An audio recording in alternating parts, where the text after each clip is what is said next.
Hey guys, tonight we're heading back in time, way back to a garden just before it vanished. The air is still, the sky is the color of pale cloth, and somewhere nearby a chicken scratches softly at dry earth. You might not have experienced this before, but sometimes the quietest memories are the loudest when you lie in bed with your eyes closed. I lived in a little village wrapped between hills and shallow rivers. Nothing too special at first glance, mostly wood houses, rusty bicycles, and laundry flapping like little ghosts in the wind. But to me, it was a world entirely alive. I was 10 the year the soldiers came, too young to understand politics, too old to ignore the sound of faraway thunder that wasn't thunder at all. Our house sat at the edge of the village, backed by a sloped garden and a stretch of dry grass that used to be part of someone else's land long ago. The garden was my favorite place, not because of the vegetables, those were my mother's domain, but because of the stories I imagined there. I'd lie on my stomach in the dirt and pretend the cucumbers were sea monsters. I'd whisper secrets into the soil and imagine the ants carrying them off to their queen for safekeeping. That particular evening, I remember sitting beside the old lemon tree. It leaned like an old man with one bad leg, and it was where my dad used to hang his tools when he still had time for gardens. He'd been called away months before to somewhere I wasn't allowed to ask about. I had a flat stone I liked to draw on with bits of chalky brick. That day I scratched a little picture of a house with a flower on the roof. I don't know why I did it. It just came out that way. Then I looked up and saw something that made my fingers go still. Across the river, standing exactly on the opposite hill, was a boy. He wasn't doing anything, just standing with his hands in his pockets. I'd seen him before. He never came close, never spoke, but sometimes we waved. Today he didn't wave. He just stared. I blinked and he was gone. Not like he vanished, he just walked away, I guess. But it felt like one of those moments that folds into your brain and stays there like a pressed leaf in a book you forget until years later. That night, Mama lit only one candle. She said oil was expensive now. We sat on the floor to eat like usual, just rice and some pickled greens. I asked her when Dad would write again. She said soon with that voice that means not soon at all. The wind picked up outside, and I thought I heard something strange in it, like the flap of something heavy. Not wings, cloth, and not from a bird either. I didn't say anything. Later, after Mama fell asleep, I crept outside barefoot. I liked the way the dirt felt cold against my feet, like it remembered the rain. I lay back under the lemon tree and stared up at the dark. There were no stars, only clouds moving like ghosts across the smoky sky. That's when I noticed the flower pot was broken, one of the ones near the fence. It must have fallen earlier, or maybe I knocked it down without realizing. But sticking out from the crack in the side was a corner of paper. Curiosity is a strange thing. It doesn't shout, it whispers. I glanced at the house. The candle was out. I knelt by the pot and tugged gently at the paper. It came out like it had been waiting for me. It was a letter, folded into thirds, creased and smudged, but still readable in the moonlight. There was no name, no address, just handwriting looped and tilted slightly to the left. The words weren't dramatic. They were quiet, almost like a lullaby. They talked about missing someone, about the way the sky looked before dawn, about a promise to come back. And there was a sentence that said, "I buried the truth near where we used to play." My heart was pounding. It made no sense, and yet it made perfect sense. I read it twice, then folded it back up and tucked it into my shirt. I looked across the river, but there was no boy now. Just darkness and the sound of frogs singing like they didn't know what was coming. All right, now let's get into today's diary entry. The next morning was unusually quiet. Not peaceful, just quiet in that uneasy way, like the moment before something shatters. I sat on the front steps peeling a boiled sweet potato, while Mama fetched water from the well, and my eyes kept drifting to the hill across the river. He wasn't there. Most days I'd see him before lunch waving or sit with his legs dangling over the edge, like he didn't care if the wind knocked him over. Sometimes I imagined he was guarding something, watching over the river, like it carried secrets that only kids could see. But that day he didn't show. I kept waiting, but nothing moved on that hill. Not a bird, not a shadow. I knew almost nothing about him. He never came into the village and I never crossed the river. There was no bridge, just stepping stones when the water was low. But Mama said we shouldn't go over there anyway. She said it was too close to the edge of things, whatever that meant. I used to think maybe he lived with his grandparents like some kids from school did when their parents were away for work. Now, I wasn't sure he lived there at all. Still, I thought about him as I walked out to the garden after breakfast. I had the letter folded and tucked into my back pocket. I hadn't shown it to anyone, not even Mama. Something about it felt personal, sacred maybe. Even though it wasn't mine, I felt like it had been meant for me.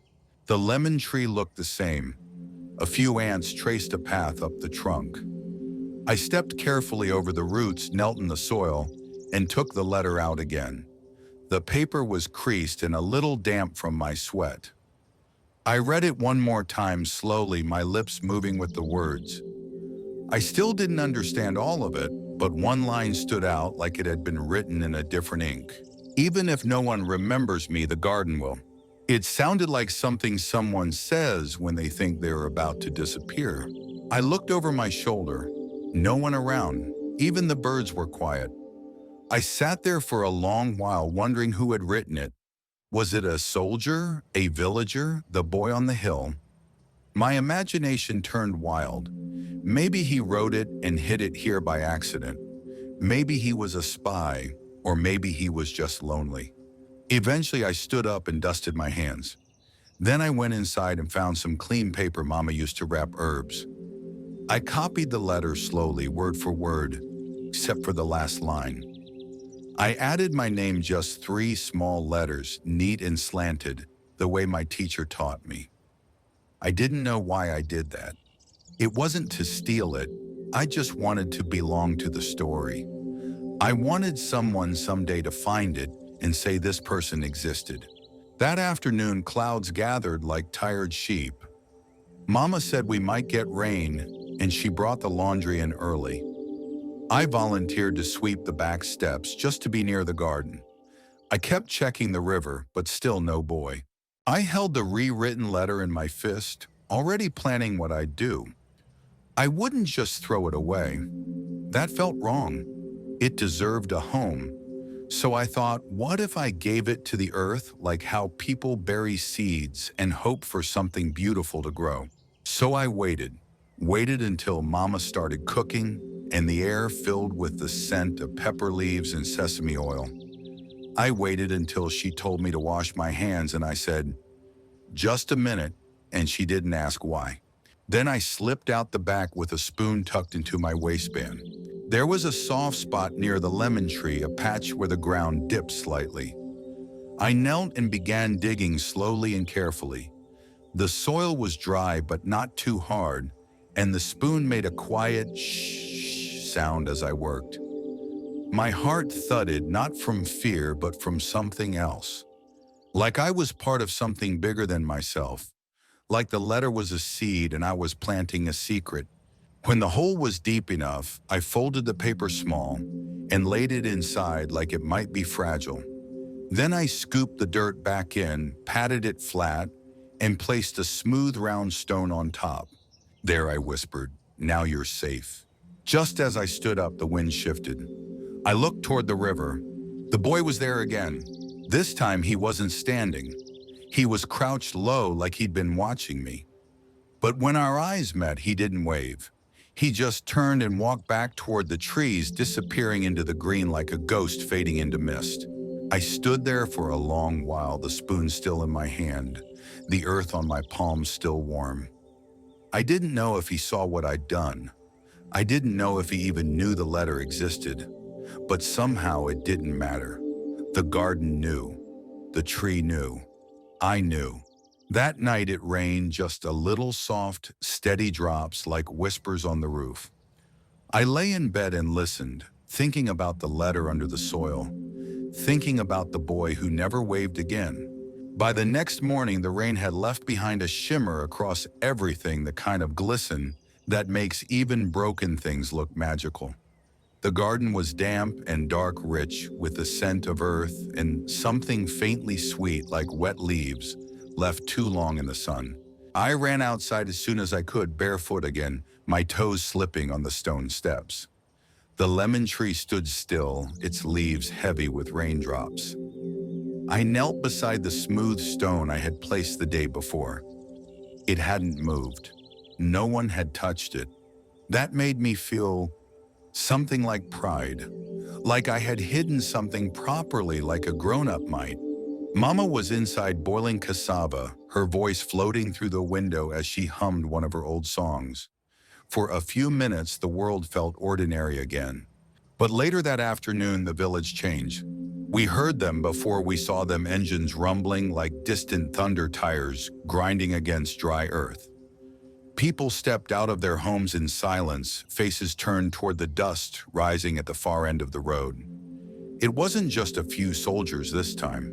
It was a line, trucks, jeeps, men in dark uniforms with metal shining on their shoulders. Mama pulled me back into the house. "Stay quiet," she said, locking the door even though we never locked it. She lowered the window slats and stood perfectly still. I could hear her breath. "They're just passing through," she whispered, but she didn't sound sure. I peeked through the slats and watched the trucks roll past. The wheels churned up little clouds that settled slowly over our fence. Some soldiers looked young, too young. One of them waved at a dog and smiled, and for a second I forgot to be scared. Then I saw a different man. He wasn't smiling. He stood in the back of the last truck, one hand gripping the side rail, the other clutching something, maybe a rolled-up map. His eyes didn't scan the houses. They stared straight ahead like he already knew what was behind every door. He didn't belong to the others. That evening, word spread the army was setting up a temporary camp near the school. Not the whole unit, just a few officers and guards. It was nothing serious according to the man who delivered fish. Just precaution, just to stop. But nothing felt like just anything. Mama packed a small bag with dried food, water, and some old coins. She didn't tell me why, and I didn't ask. She also hid our family photo under the floorboard beneath the stove. I saw her do it when she thought I was asleep. Still, life continued in strange, almost normal ways. Kids still fetched water. Women still chatted in half whispers at the well. And I still walked to the back garden every afternoon. I never touched the stone. I just sat near it, sometimes with a book, sometimes with nothing. And each day I looked for the boy on the hill. He didn't come back, not once. I even went close to the river one evening, pretending to chase a grasshopper, hoping maybe he'd see me. But the hill was empty.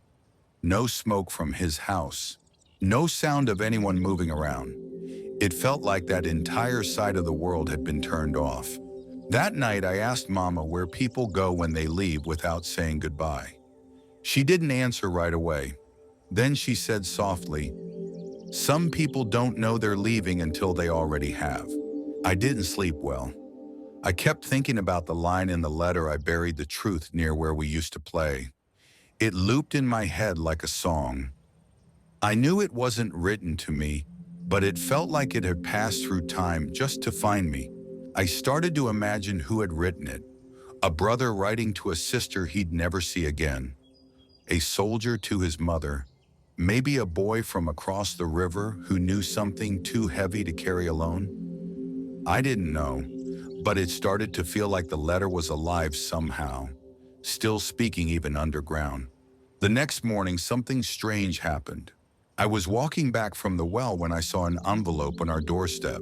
No stamp, no name, just folded and placed neatly like someone had knocked but didn't want to be seen.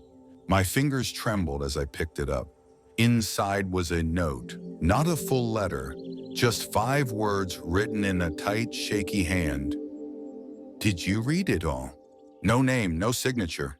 I looked up instantly, scanning the road, the trees, even the fence. Nothing. Just a bird hopping along the fence line and disappearing behind the papaya tree. My heart raced. Someone knew. Someone had seen me. But were they asking in anger or in hope? I didn't tell Mama. I didn't know how. It felt like a secret I had to carry by myself. Like I'd been invited into a story and now the story wanted to see if I understood. That afternoon, I sat by the stone again, staring at it for a long time. The sky was clear, but the wind was restless. I thought about digging the letter back up, maybe to reread it, or maybe to hide it better.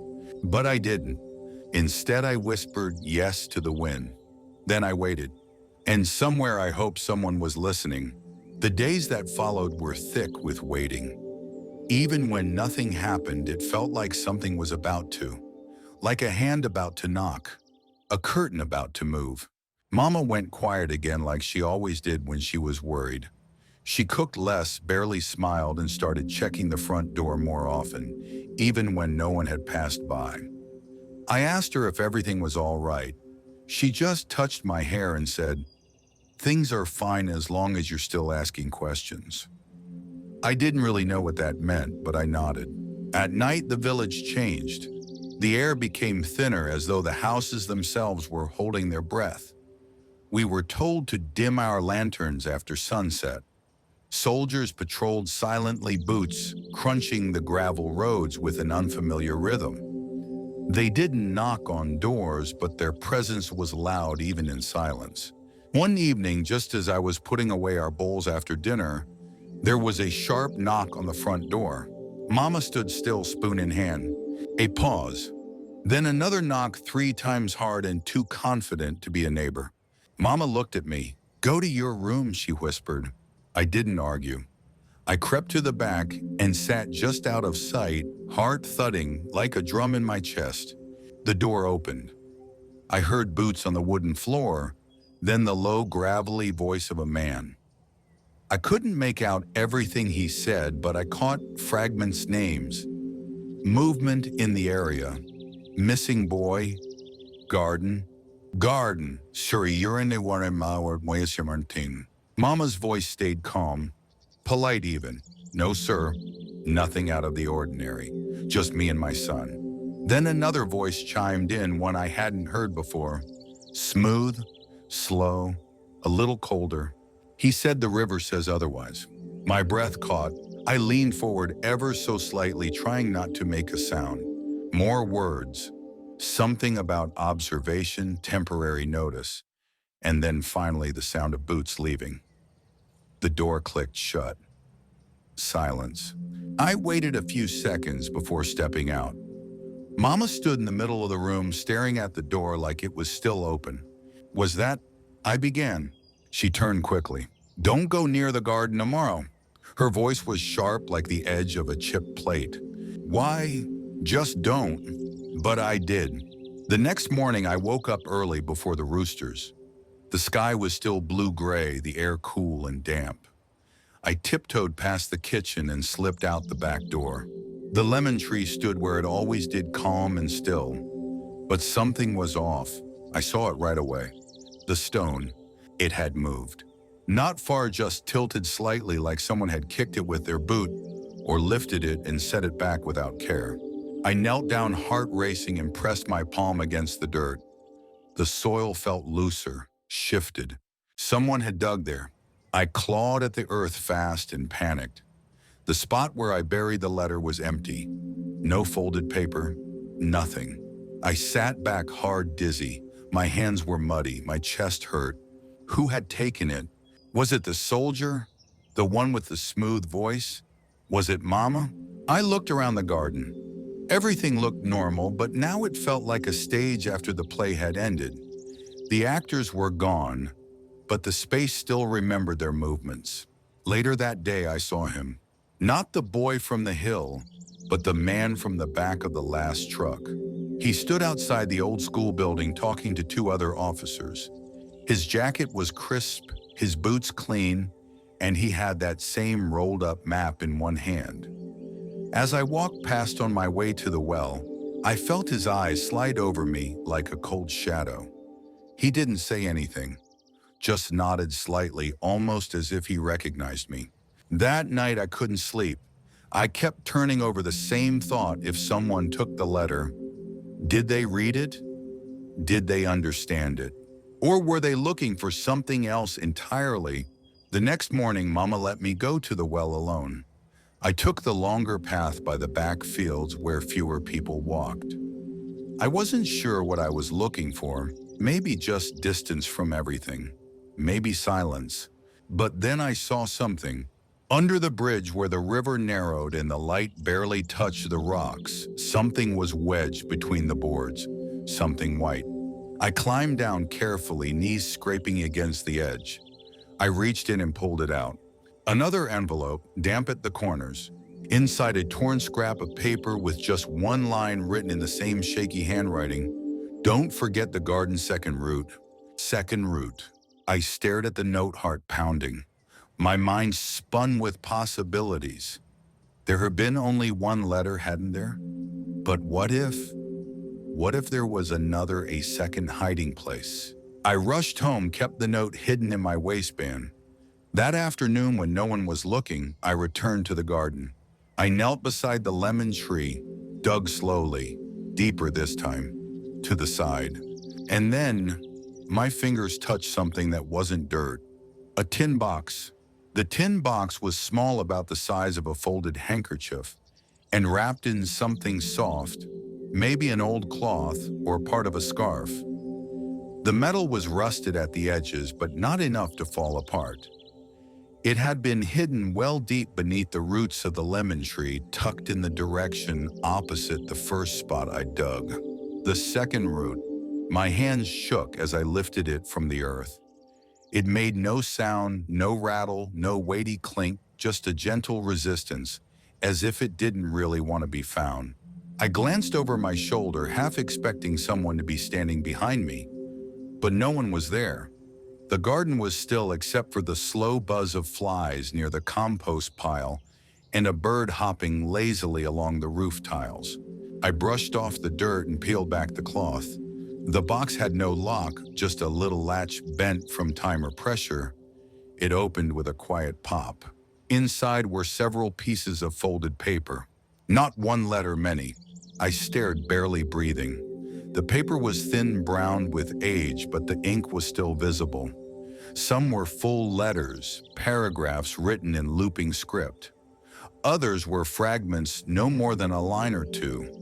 One just said he was taken at dusk. We never found his shoes. Another had a sketch. A tree, clearly the lemon tree, and a little X beneath it. That made me shiver. The last note in the stack was different, newer, the ink darker. It read, "If you found this, you've been watched." The letter was meant to be seen. The root grows again. There was no name, no signature.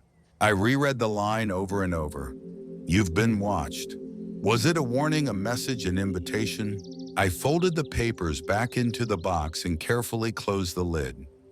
My breath came in short bursts, not from fear exactly, but from the sensation of something invisible moving just out of reach. I buried the box again, just as carefully, just as deep, but this time I placed 3 small stones in a triangle over the spot. A new mark, a quiet code that only I would understand. That evening, I sat on the front step with Mama, watching the last of the sunlight stretch over the fields. She held a cup of warm tea and stared off into the sky, her face unreadable. "Mama," I asked, "do you think trees remember things?" She sipped her tea, then said, "Maybe. They live longer than most people, after all." I nodded like I understood, even though I wasn't sure I did. That night, the wind picked up again. Somewhere far off, I heard the distant echo of shouting, nothing clear, just the suggestion of urgency. Mama didn't light a candle. We sat in the dark. I kept thinking about the letter, the original one, the one I'd rewritten. I imagined it being pulled from the soil, read under a flashlight, passed from hand to hand in a dark tent. I imagined someone tracing my handwriting and thinking I was someone else. And yet, no one had come for me. Not yet. The next morning I saw the smooth-voiced man again, the one who smelled faintly of tobacco and rain. He stood by the well talking to the baker's son. His coat was immaculate, and he held a notebook in one hand. He wasn't taking notes, though, just holding it like a question waiting to be asked. As I passed, he looked up, smiled. "You like the garden, don't you?" he said. My feet stopped on instinct. He tilted his head. "I've seen you out there, near the lemon tree." I forced myself to smile back. "It's old," I said, "but the lemons are still sweet." "Old things often are," he said. Then he turned and walked away, the notebook tucked back under his arm like he hadn't said anything unusual at all. My stomach twisted. I walked home quickly, head down. That night I dreamed of the tree. Only in the dream it had no leaves, just bare branches that reached out like fingers. And underneath it, instead of roots, were more boxes. Dozens, stacked like coffins. Each one had my name written on it. I woke before dawn, sweating. The next day I did something I hadn't done in weeks. I crossed the river. The water was low and the stepping stones were slick but passable. I moved quickly, head down, heart loud. The boy's house was empty, more than empty, abandoned. Windows broken, dust thick on the floor. I stood in the doorway, staring into silence. In one corner I found a photograph nailed to the wall, a group of children. One of them looked like him, just younger. He stood beside an older man in a uniform. Below it, written in faded ink, "To remember what was buried." I didn't stay long. As I crossed the river again, I didn't feel like the same person. I had crossed more than water.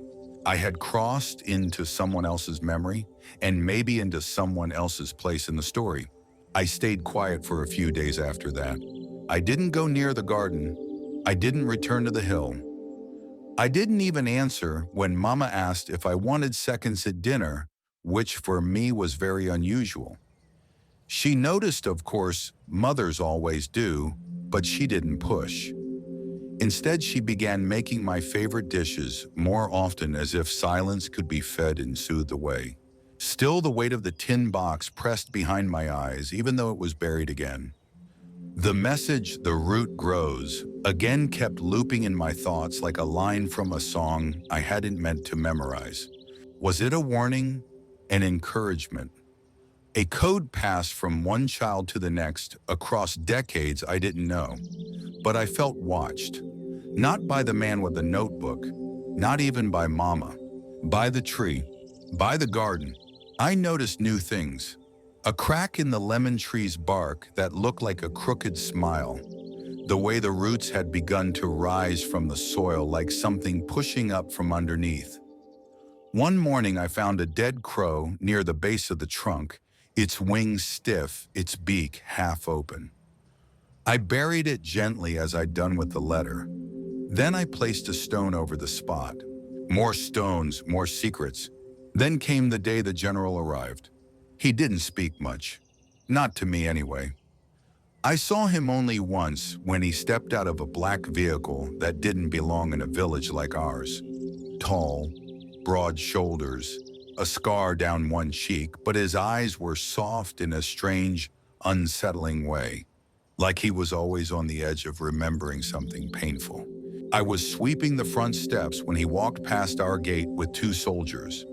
He glanced at me and paused. "Do you tend the garden?" he asked. My mouth went dry. I nodded. "Lemon trees are rare in wartime," he said. "They hold stories better than people do." Then he walked on. That evening, I couldn't take it anymore. I waited until Mama fell asleep, then slipped out into the garden in the dark. I didn't light a candle. I didn't need to. The moon was bright and the sky was clear for once. Everything looked pale, silver-edged. The stones over the second root were still in place, undisturbed. I didn't dig them up. I just sat, and that's when I saw it. Not the letter, not the box. A footprint, small, barefoot. right beside the stones. It hadn't rained in days, so the soil was dry and held the shape well. It looked recent, within a day or two, no more. I placed my foot next to it, almost the same size. The boy, or someone else like me, someone who had found the garden too. Suddenly I remembered something on the back of one of the folded notes in the tin box. There had been what looked like a diagram. At the time I thought it was a doodle, but now I saw it for what it was: a map, a crude one. And the lemon tree was the center. I ran back to the house and quietly pulled out my school notebook. I began sketching what I remembered from the tin paper: a curve representing the river, a square for a house, and 3 X marks near the roots of the tree. 2 I'd already found. There was a third. I couldn't sleep. I waited until morning. That day, Mama went to the well early, and I took my chance. I headed back to the garden with my spoon again, not because I didn't have a shovel, but because the spoon had become part of the ritual. I dug carefully, this time on the opposite side of the tree, following the X from the map. The ground was firm. The tree root here was gnarled and thick. It took me longer. I scraped my knuckles. Dirt got under my nails. My back ached. But then I hit something. Not metal, wood. A small wooden panel no bigger than a book cover. Beneath it was a glass jar sealed with wax. I lifted it out, hands trembling. Inside were scraps of cloth, a coin, and a folded paper sealed in wax. I sat back, breathing hard, then broke the seal carefully. The paper inside was old. It crinkled as I unfolded it. The writing was fainter than the others, written in pencil that had almost faded. But I could still read it. This garden was ours when the world ended the first time. If you're reading this, you're part of the line now. Keep the root alive. Bury yours too. There was a list of names below. Most I didn't recognize, but one stood out. The boy's name. I knew it now. I folded the note and placed it back in the jar, then reburied it. The line. That's what this was. Not just letters or secrets or games. A chain. A quiet passing of truth from one child to another across years, maybe decades. And now it was my turn. I went inside and wrote a new letter. My own. Not copied, not rewritten. Mine. I folded it, took a fresh scrap of cloth from Mama's sewing basket, wrapped it gently. That night I buried it in a new corner of the garden. Not beneath the lemon tree, but beneath the stone path where my father once walked before he left for the last time. I pressed the dirt flat, placed a small shell on top. Something simple. Something gentle. Then I whispered, I won't be the last. For the first time in weeks, I felt calm. Not because I had answers, but because I had finally added my own voice to the story. That night, I slept without dreaming. The kind of sleep that wraps around you like a warm blanket, where you don't remember anything except that you were safe. In the morning, Mama noticed. You look taller, she said as she braided my hair. Did something happen in your dreams? I shrugged, but I couldn't help smiling. Maybe I became a tree. She chuckled softly and tapped my forehead. Well, try not to grow branches out of your ears. I went to school that day as usual, or at least I tried. We were still meeting under the tamarind tree since the schoolhouse had been turned into a temporary outpost. Some days the lessons happened, some days they didn't. It depended on whether the soldiers needed the field or not. That morning, only half the class came. A few families had already left the village under the excuse of visiting relatives, but everyone knew why. By afternoon, the whispers returned about inspections, about names on lists, about people being questioned in the night. But nobody said these things out loud. They just passed glances like folded notes, letting silence do the speaking. After lunch, I slipped away again. Not to the garden this time. I walked up the side trail that led toward the old rice shed behind the mill. It was rarely used anymore, just a place where stray cats and forgotten tools made their homes. I needed somewhere quiet to think. That's where I saw him. Not the boy from the hills, someone else. He was sitting cross-legged on the stone ledge by the shed, hunched over a piece of paper. He looked about my age. His jacket was torn at the collar, and he wore no shoes. He looked up when I stepped into view. We stared at each other, both uncertain. Then he held up the paper. "Yours." I blinked. It was the letter I had buried under the path. My heart dropped. "How did you—" "I saw you that night," he said. "I followed you." I didn't run. I didn't yell. Something about his voice felt familiar. Not the sound, but the rhythm. Like someone walking beside you, not behind you. "You read it?" I asked. He nodded. "You're part of it now." I thought I was already part of it. "No," he said. "You were the echo. Now you're the voice." I sat beside him. We didn't talk for a while. Just listened to the buzz of dragonflies and the occasional creak of bamboo in the wind. He pointed toward the village. "They're looking for people like us." "What kind of people?" I asked. "Ones who keep things alive." We stayed like that until the sun dipped below the trees. Then he stood and placed the letter back in my hands. "Bury it again," he said, "but not in the same place." "Why?" "Because they're watching the old spots. They know where we've been." I wanted to ask more, how he knew who he was, why he was part of this, but I didn't. Some questions are like seeds. You plant them, then wait. He walked away without another word, disappearing behind the shed like smoke curling into a breeze. That night, I didn't bury the letter. I burned it. Not out of fear, but because I knew it had already done its job. And the fire carried it somewhere even the earth couldn't hide. The next morning, the general came again. This time, he spoke with Mama in front of me. He smiled too politely. "Has your son been digging near the western path?" I froze. Mama's eyes never flinched. "My son reads books, not dirt." The general laughed. "Well, if you see anything unusual, do let us know." He turned to me then. "I used to love gardens when I was your age, but sometimes they grow things you don't expect." I nodded politely, but inside I felt something rise like wind through branches. You can't threaten a tree. You can chop it, burn it, poison it, but it remembers. It then seeds fly. And the garden never forgets. A week passed, maybe two. In wartime days blurred together like brushstrokes in the rain. The general didn't return, at least not to our door, but the soldiers stayed. Their presence felt quieter now, like smoke that didn't rise but lingered low to the ground, always there, always ready. Mama seemed relieved, though she never said it aloud. She let me play in the yard again. She even hummed more while cooking an old lullaby I hadn't heard since I was small enough to sleep in her lap. But I didn't go back to the lemon tree. Not for a while. Instead, I watched, listened, learned. I began noticing others. Other children like me. Not many, but enough. One had a burn scar down his wrist and always carried marbles in his pocket. Another never spoke at all, but his drawings were tucked behind fence posts and under old shutters like secret breadcrumbs. I started to understand the line wasn't just words or letters, it was people. A quiet network. Kids who watched and remembered and buried things because they had no other way to protect what mattered. And somewhere far beneath the boots and barbed wire, we were still alive. Then one afternoon, a message came. Not written, not whispered. It was in the form of a red ribbon, tied around the middle post of our front gate.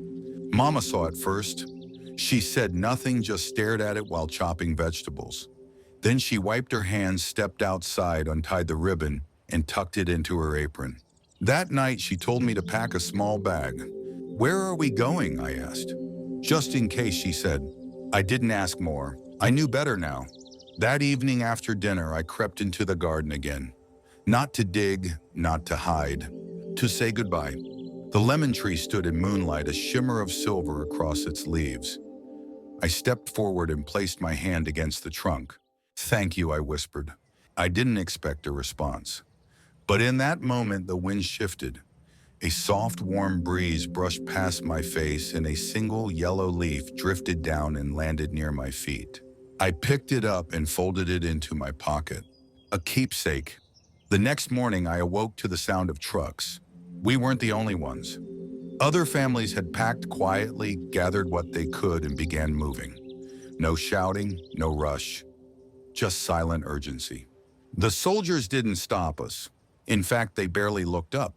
As we passed the edge of the village, I turned back one last time. The rooftops shimmered in the rising heat.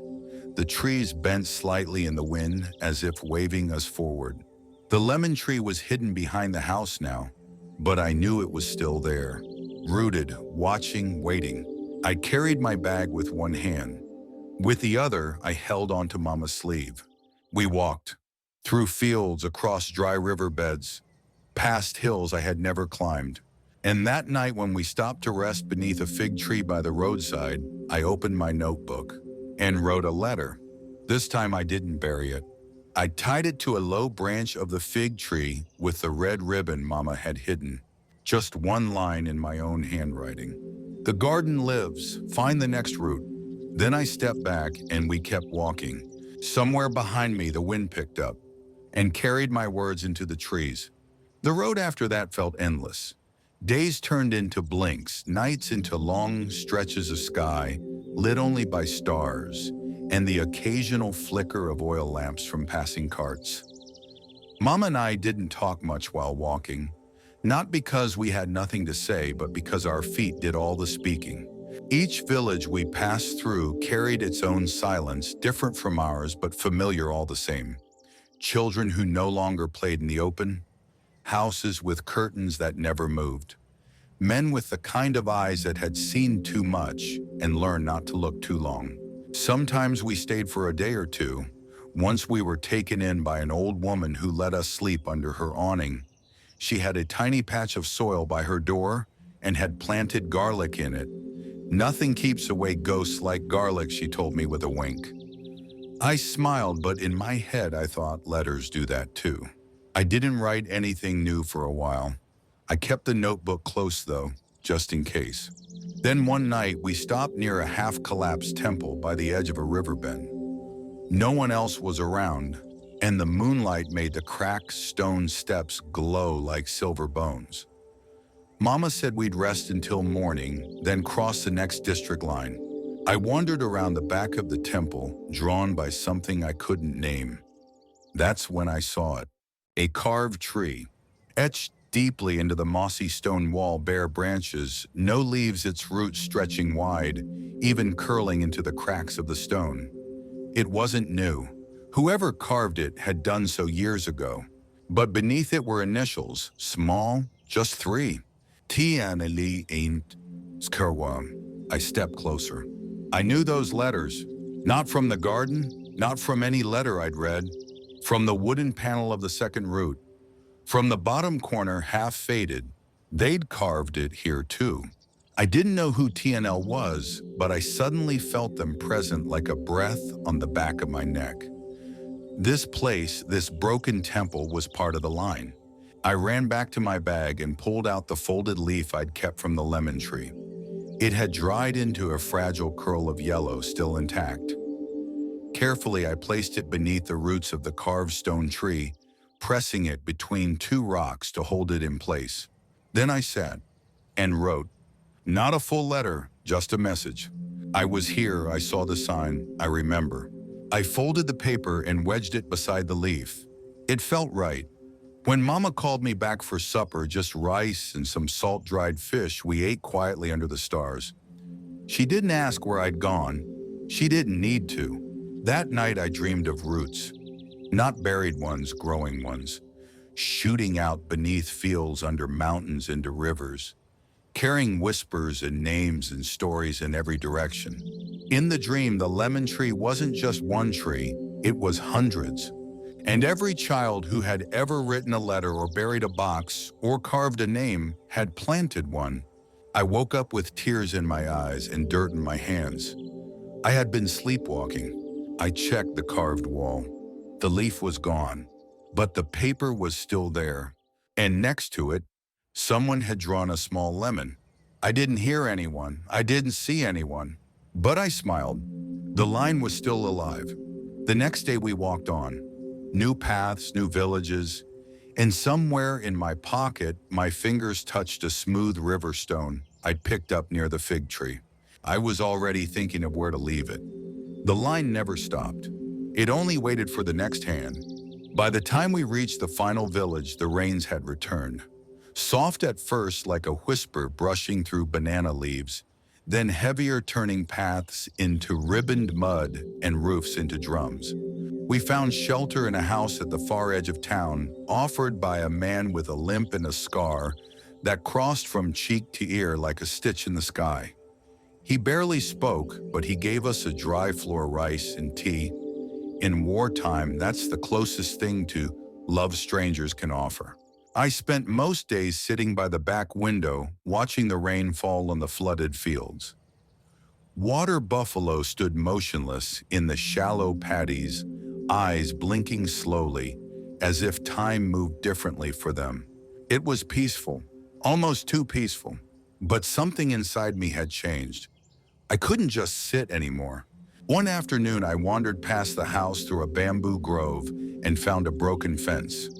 Beyond it was what used to be a small orchard, papaya trees, half-fallen banana plants, and in the middle something strange.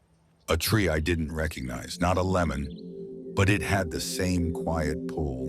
I stepped closer. It had no fruit, no blossoms. But at its base, buried in the roots, someone had left a mark. A stone. Not just any stone. Smooth, triangular.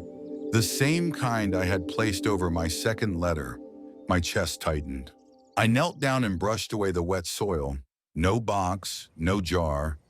Just another stone underneath, and another. They were stacked in a loose spiral like a fingerprint.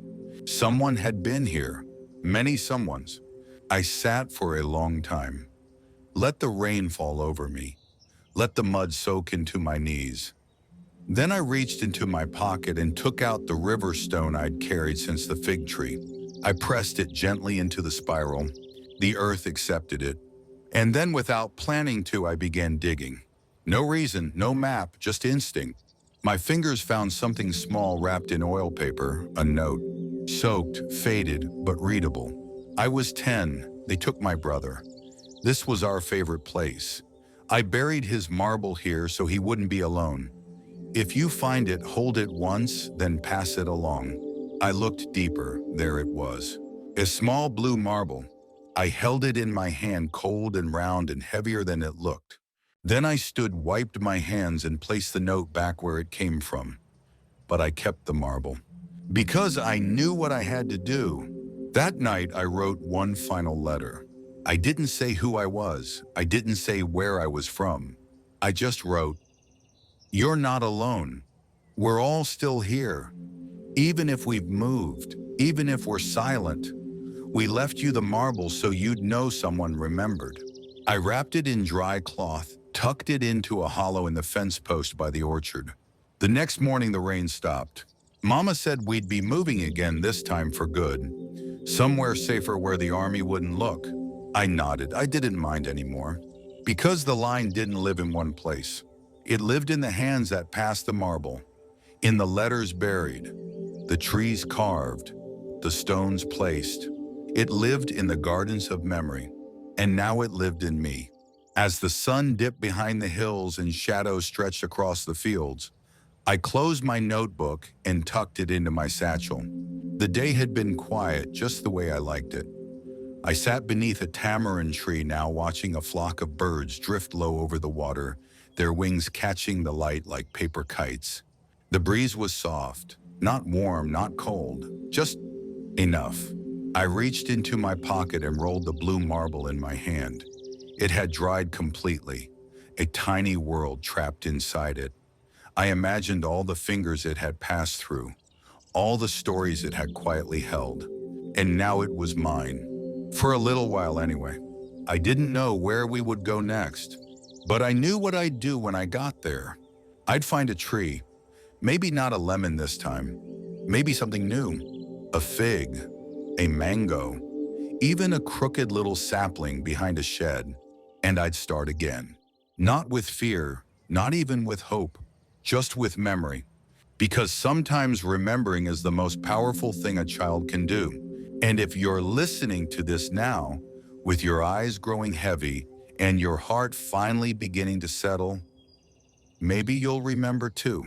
Maybe one day you'll plant something of your own. A story, a letter, a marble. And maybe just maybe someone will find it. Good night. Sleep well. Sweet dreams. End of script. Sweet dreams.